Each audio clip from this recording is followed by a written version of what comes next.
گرامی، السلام علیکم ورحمۃ اللہ وبرکاتہ۔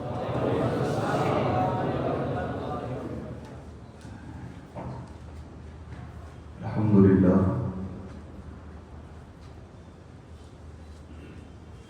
الحمدللہ الذی ابدع الافلاک والارضین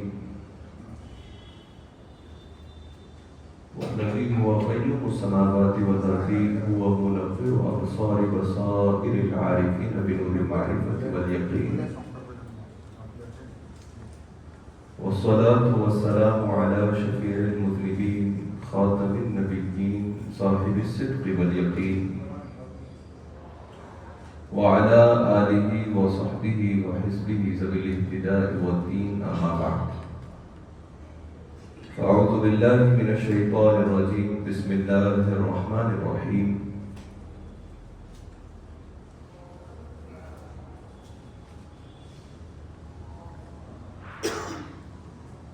وَلَنَبْلُوَنَّكُمْ بِشَيْءٍ مِّنَ الْخَوْفِ وَالْجُوعِ وَنَقْصٍ مِّنَ الْأَمْوَالِ وَالْأَنفُسِ وَالثَّمَرَاتِ آمنت باللہ، صدق اللہ مولانا العظیم، وبلغنا رسولہ النبی الامین المتین المکین المعین المبین الکریم، ونحن علی ذلک لمن الشاہدین والشاکرین والحامدین، والحمد للہ رب العالمین۔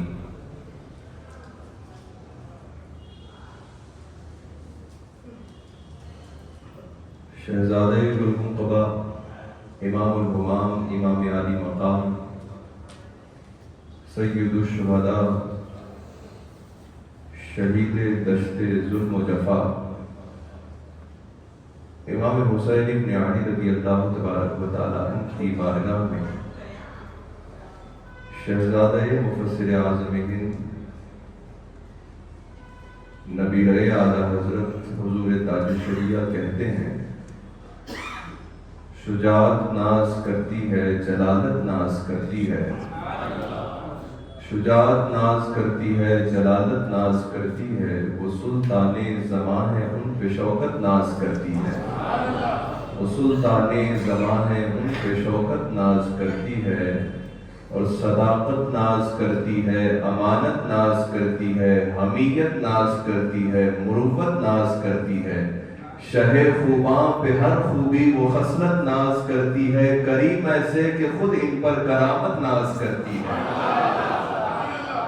شہنشاہ شہیداں ہو انوکھی شان والے ہو، شہنشاہ شہیداں ہو انوکھی شان والے ہو، حسین ابن علی تم پر شہادت ناز کرتی ہے، اور جہان حسن میں بھی کچھ نرالی شان ہے ان کی، جہان حسن میں بھی کچھ نرالی شان ہے ان کی، نبی کے گل پہ گلزاروں کی زینت ناز کرتی ہے، نبی کے گل پہ گلزاروں کی زینت ناز کرتی ہے، اور فدائی ہوں تو کس کا ہوں کوئی دیکھے میری قسمت، فدائی ہوں تو کس کا ہوں کوئی دیکھے میری قسمت، قدم پہ جس ہنسی کی جان طلعت ناز کرتی ہے، اور خدا کے فضل سے اختر میں ان کا نام لیوا ہوں، میں ہوں قسمت پہ نازا مجھ پہ قسمت ناز کرتی ہے، میں ہوں قسمت پہ نازا مجھ پہ قسمت ناز کرتی ہے، اور افضل ہے کل جہاں میں گھرانہ حسین کا، نبیوں کا تاجدار ہے نانا حسین کا، ایک پل کی تھی بس حکومت یزید کی، صدیاں حسین کی ہے زمانہ حسین کا۔ آئیے کچھ عرض و معروف سے قبل میں اور آپ مل کر انتہائی زندہ دلی کے ساتھ سرور کائنات امام الانبیاء نانا حسین رسول دو جہاں سرور کون و مقام مد مجتبی محمد رسول اللہ کی بارگاہ اقدس میں جی لگا کر درود پاک کی ڈالیاں عقیدت کی تھالیوں میں سجا کر پیش کریں۔ پڑھیے بآواز بلند اللہم صلی علی سیدنا و سندنا کنزنا و ذخرنا لیومنا و غدنا آبانا و ملجانا و منجانا محمد عبدہ و رسول۔ ایک بار اور پڑھ لیں، اللہم صلی وسلم و بارک علی سیدنا محمد وعلی آلہ و اصحاب سیدنا محمد صلی اللہ تعالی علیہ وسلم۔ حاضران گرامی، کل آپ نے یہ سماعت کیا کہ اپنا خلیفہ اور جانشین بنا کر جناب مسلم بن عقیل رضی اللہ تبارک و تعالی عنہ کو امام حسین رضی اللہ تبارک و تعالی عنہ نے روانہ فرمایا تاکہ وہ جانچ پڑتال کریں، جائزہ لینے کے بعد اپنی طرف سے خط روانہ کر دیں کہ ہاں میں نے حالات کا جائزہ لیا ہے، تو پھر قافلہ حسینی آگے بڑھے۔ ادھر مکہ المکرمہ کی سرزمین پر مدینے کو خیر آباد کہہ کر حسینی قافلہ آ کر ٹھہرا ہوا ہے۔ صحابہ کرام بڑے عاجزانہ انداز میں امام حسین اور جملہ خانوادہ اہل بیت کی تقریب میں لگے ہوئے ہیں۔ مکہ المکرمہ کی سرزمین پر بڑے بڑے نام موجود ہیں، جن میں عبداللہ ابن عباس بھی ہیں، ابن زبیر بھی ہیں، حضرت جناب اعلیٰ بھی ہیں، بڑے اجلہ صحابہ موجود ہیں۔ صحابہ اکرام تقریب میں لگے ہوئے ہیں۔ کوئی آ کر دلاسا دیتا ہے کہ حضور یہاں پر آپ بالکل مطمئن رہیں، ہر ایک جان آپ کے قدموں میں باندھنے کے لیے تیار ہے۔ یہاں پر غلامان اہل بیت کا قافلہ جمانے کی ذمہ داری ہماری ہے، آپ کی حمایت کی ذمہ داری ہماری ہے، بس انتظامات غلاموں پہ چھوڑ دیں، آپ چین و آرام سے مکہ المکرمہ میں رہیں۔